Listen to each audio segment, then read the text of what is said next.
اللہ وکفا وسلام علی عبادہ الذین اصطفی اما بعد۔ محترم سامعین، آج دو باتیں آپ لوگوں کے سامنے رکھنی ہے۔ ایک تو وہ بات ہے جو دعا کے متعلق چل رہی تھی، سورۃ البقرہ کی آیتیں چل رہی تھیں، اعوذ باللہ من الشیطان الرجیم بسم اللہ الرحمن الرحیم، جس میں تھا کہ وَإِذَا سَأَلَكَ عِبَادِي عَنِّي فَإِنِّي قَرِيبٌ أُجِيبُ دَعْوَةَ الدَّاعِ إِذَا دَعَانِ فَلْيَسْتَجِيبُوا لِي وَلْيُؤْمِنُوا بِي لَعَلَّهُمْ يَرْشُدُونَ۔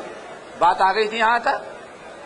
ایک تو یہ ہے، اس کے متعلق کچھ کہنا ہے۔ دوسرے، آج آپ لوگوں کو مسواک ملی ہے تو ہمیں ادارے کی طرف سے کچھ آپ لوگوں کو بتانا ہے۔ ہم کوشش کریں گے تھوڑی دیر میں انشاءاللہ دونوں باتیں ہم پوری کر دیں۔ سب سے پہلی چیز تو یہ کہ سورۃ البقرہ کی اس آیت پر گفتگو ہو رہی تھی۔ وہ سورۃ البقرہ آیت نمبر 86 ہے۔ یہ آیت نمبر کتنا ہے؟ 186۔ یہ کہیں گے نا 186، ہاں یہ نمبر ہے۔ ہاں، رمضان کے مہینے میں ہم نے اس آیت کا مفہوم آپ لوگوں کے سامنے کیوں بیان کیا، دعا کا تذکرہ کیوں کیا؟ اس کی وجہ یہ ہے کہ قرآن پاک میں سورۃ البقرہ کے اندر 4 آیتیں اللہ نے روزے اور رمضان کے متعلق نازل کی ہیں۔ اس کو یاد کرو، سورۃ البقرہ میں روزے کے متعلق اللہ تعالیٰ نے 4 آیتیں نازل کی ہیں۔ اب وہ نمبر سنو، 183، 84، 85 اور 187۔ آئے سمجھ میں نمبر؟ 183، 184، 185 اور 187۔ آئی بات سمجھ میں؟ بیچ میں کچھ نمبر رہ گیا؟ ہاں، وہی سمجھانا ہے۔ 4 آیتیں ہیں قرآن پاک سورۃ البقرہ کے اندر، جن میں اللہ رب العالمین نے روزے کے احکام، روزے کے مسائل اور روزے کی تاریخ اور فضیلت اور اغراض و مقاصد بیان کیے۔ 4 آیتیں، اور وہ 4 آیتیں کون ہیں؟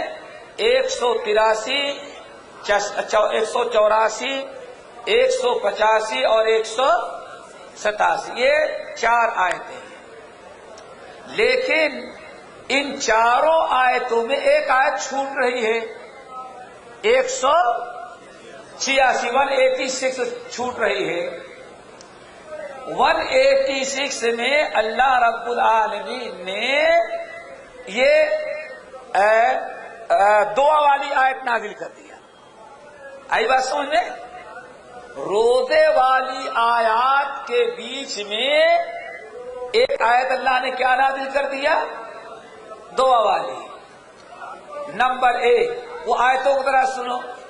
اللہ نے پہلی آیت، یا ایھا الذین آمنوا کتب علیکم الصیام کما کتب علی الذین من قبلکم لعلکم تتقون، ٹھیک ہے نا؟ اور دوسری آیت ایاما معدودات، ٹھیک ہے نا؟ اور تیسری آیت شہر رمضان الذی انذر فیہ القرآن۔ کتنی ہو گئی ہے؟ 3 ہو گئی۔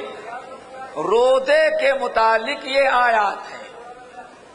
پہلی آیت یا ایھا الذین آمنوا کتب علیکم الصیام کما کتب علی الذین من قبلکم لعلکم تتقون۔ دوسری آیت ایاما معدودات۔ تیسری آیت شہر رمضان الذی انذر فیہ القرآن۔ پھر اس کے بعد آیت آئی وَإِذَا سَأَلَكَ عِبَادِي عَنِّي فَإِنِّي قَرِيبٌ۔ پھر اس کے بعد چوتھی آیت روزے کے متعلق اللہ نے نازل کی، کیا؟ احل لکم لیلۃ الصیام الرفث الی نسائکم. 4 آیتیں جو روزے کی ہیں، 3 آیتوں میں روزے والی 3 آیتیں بیان کرنے کے بعد پھر چوتھی آیت اللہ نے کس کی نازل کر دی؟ دعا کی. پھر 5ویں آیت روزے کے بارے میں اللہ نے نازل کیا، یا روزے کی چوتھی آیت احل لکم لیلۃ الصیام الرفث الی نسائکم. آگئی بات سمجھ میں؟ کتنی آیتیں ہیں؟ 4 آیتیں روزے کی. لیکن ان 4 روزے کی جو 4 آیتیں ہیں، 3 آیتوں کے بعد اللہ نے دعا والی آیت، پھر اس کے بعد روزے کی چوتھی آیت، بیچ میں روزے کا دعاؤں کا تذکرہ ہے. اس کی وجہ کیا ہے؟ وجہ یہ ہے کہ دعا کا تعلق رمضان سے بہت ہی گہرا ہے. روزے کے مسائل، روزے کے احکام اور روزے کے متعلقات میں سے یہ ہے کہ جس طرح سے انسان تراویح کی نماز پڑھتا ہے، قرآن کی تلاوت کرتا ہے، ویسے ہی رمضان میں زیادہ سے زیادہ انسان دعا بھی مانگا کرے. یہ دعا مانگنا یہ بھی رمضان سے اس کا گہرا تعلق ہے. اللہ رب العالمین نے روزے کے مسائل کے ساتھ دعا کے مسائل بھی بیان کر دیا تاکہ ہم رمضان میں زیادہ سے زیادہ دعائیں کیا کریں اور اللہ رب العالمین کے سامنے ہاتھ پھیلا کر کے دعائیں کیا کریں. اسی لیے امام بزار ماہ رمضان میں دعا کی فضیلت اور رغبت بیان کرتے ہوئے نبی علیہ السلام نے فرمایا. امام بزار رحمت اللہ علیہ اپنی مسند میں ابو سعید الخدری رضی اللہ تعالیٰ عنہ سے روایت کیا کہ نبی علیہ السلام نے ارشاد فرمایا، یہ حدیث یاد رکھو اور اللہ تعالیٰ سے دعا کرو کہ سب کو ان باتوں پر عمل کرنے کی توفیق نصیب فرمائے. اللہ کے رسول نے فرمایا کہ دیکھو، ان للہ تبارک و تعالی، ان للہ تبارک و تعالی عتقاء فی کل یوم و لیلۃ یعنی فی رمضان. اللہ اکبر. دیکھا آپ نے، ان للہ تبارک و تعالی عتقاء فی کل یوم و لیلہ یعنی فی رمضان. وَإِنَّ لِكُلِّ مُسْلِمٍ فِي يَوْمٍ وَلَيْلَةٍ دعوات مستجابات او کما قال علیہ السلام. آپ نے ارشاد فرمایا کہ اے لوگوں، رمضان میں ذرا خاص خیال رکھا کرو، رمضان سے فائدہ اٹھاؤ. رمضان جہنم سے آزاد کرنے کا مہینہ ہے. ان للہ تبارک و تعالی عتقاء فی کل یوم و لیلۃ یعنی فی رمضان. اے لوگو، اللہ رب العالمین نے فیصلہ کر رکھا ہے کہ رمضان کے تمام دنوں اور تمام راتوں میں فی کل یوم و لیلہ، رمضان کے مہینے میں جتنی راتیں اور جتنے دن آتے ہیں 24 گھنٹے روزانہ اللہ تعالیٰ بے شمار ایسے گنہگار بندے جن کے گناہوں کی بنا پر جہنم واجب ہو چکی تھی، ایسے بے شمار لوگوں کو آزاد کرنے کا فیصلہ اللہ تعالیٰ نے ماہ رمضان میں 24 گھنٹے کا کر رکھا ہے. 1-2 گھنٹہ نہیں بلکہ کتنا؟ فی کل یوم و لیلہ. اس لیے اللہ کے فرمانے کا اشارہ کیا ہے؟ مطلب کیا ہے؟ کس طرف اشارہ کر رہے ہیں؟ ماہ رمضان کا روزہ خوب شوق سے رکھو اور جہنم سے آزادی کی خوب دعا کیا کرو کہ اللہ تعالیٰ جہنم سے ہم سب کو آزاد کر دے۔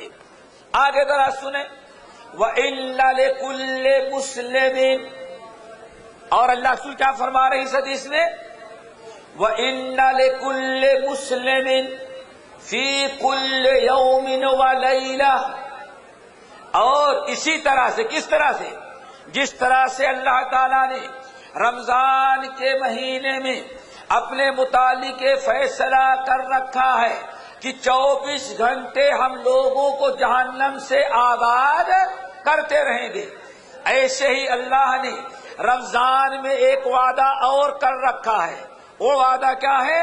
وَإِنَّ لِكُلِّ مُسْلِمٍ فِي كُلِّ يَوْمٍ وَلَيْلَةٍ دعوة مستجابہ، اللہ اکبر۔ اور اللہ تعالیٰ نے ماہ رمضان میں ہر مسلمان سے، لکل مسلم، ہر مسلمان سے، ہر مومن بندے سے یہ وعدہ کر رکھا ہے۔ کیا وعدہ کر رکھا ہے؟ فی کل یوم و لیلہ، کہ 24 گھنٹے میں اے روزے دار، اے مرد مومن، رمضان کے مہینے میں 24 گھنٹے میں چاہے دن ہو یا رات، جب بھی تو دعا مانگے گا، ہم نے فیصلہ کر رکھا ہے کہ اس مہینے میں کسی مومن کی دعا کو ہم رد نہیں کریں گے۔ آگے بات سمجھ میں؟ وَإِذَا سَأَلَكَ عِبَادِي عَنِّي فَإِنِّي قَرِيبٌ، اللہ تعالیٰ نے روزے کے متعلق جو آیات نازل کی ہیں ان کے بیچ میں دعا والی آیت کو اس لیے نازل کیا ہے تاکہ اللہ وعدے کر دے اپنے کتاب کے ذریعے اور اپنے نبی کے ذریعے کہ رمضان کا مہینہ یہ دعاؤں کا بھی مہینہ ہے، تقوی حاصل کرنے کا مہینہ ہے، صبر اور شکر کے حاصل کرنے کا مہینہ ہے، اسی طرح سے جہنم سے آزاد کرنے کا مہینہ ہے، اور کس چیز کا مہینہ ہے؟ قبولیت دعا کا۔ حضرت ابو ہریرہ، امام ترمذی، امام ابن ماجہ، امام ابن حبان، امام ابن خزیمہ، ان تمام ائمہ کرام نے حضرت ابو ہریرہ رضی اللہ تعالیٰ عنہ سے روایت کیا۔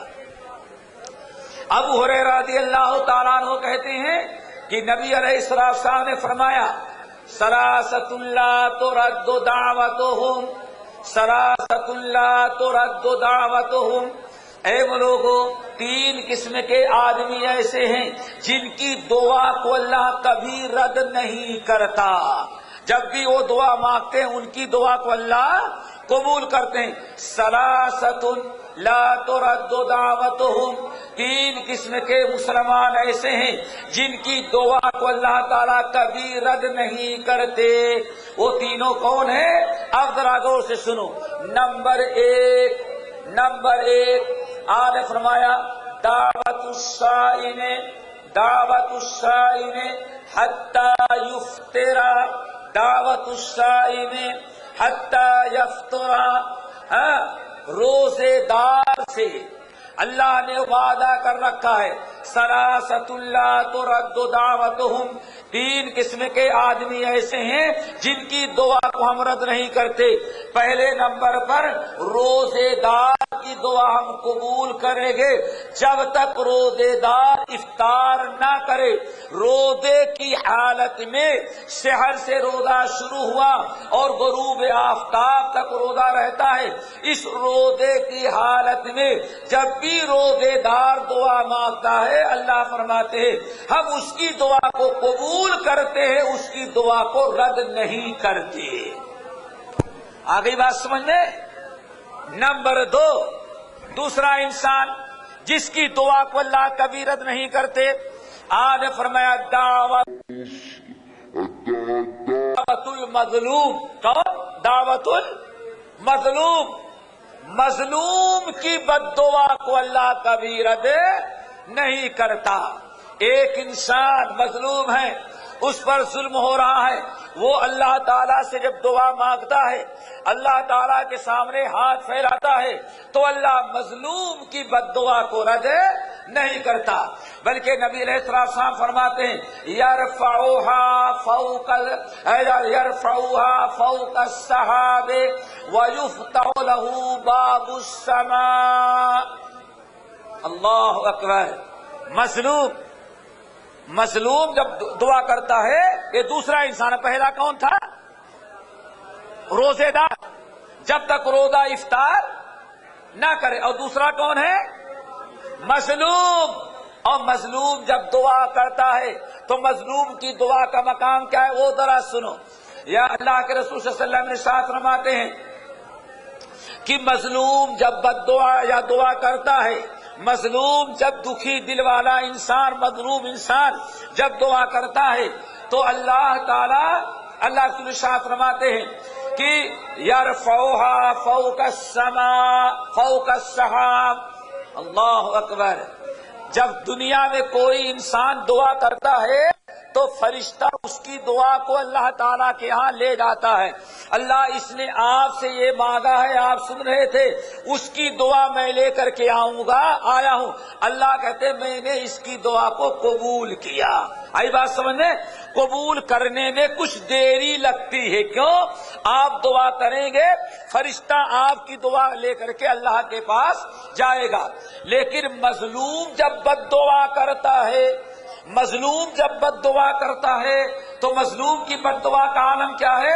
اللہ کے رسول صلی اللہ علیہ وسلم نے ساتھ فرماتے ہیں سارے مظلوم کی زبان سے جیسے دعا نکلی، سارے آسمان اور زمین کے بادل جو چھائے ہوئے ہیں، اللہ سارے بادلوں کو ختم کر ہٹا دیا، آسمان کے سارے دروازے کھول دیے، اور قبولیت کا درجہ خود اس کے پاس پہنچ جاتا ہے۔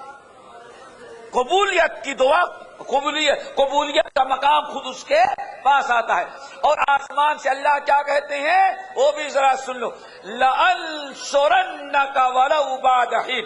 اے مظلوم، تو نے ہمیں پکارا ہے اپنی پریشانی میں، ہم تیری ضرور مدد کریں گے، گرچہ تھوڑی سے دیر میں کروں، لیکن تیری مدد کرنے کا ہم نے فیصلہ کر لیا ہے۔ نمبر 3، جس کی دعا رد نہیں کی جاتی۔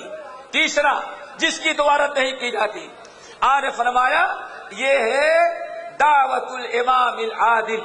عادل، عدل و انصاف سے حکومت کرنے والا بادشاہ جب دعا کرتا ہے تو اللہ اس کی دعا کو رد نہیں کرتی۔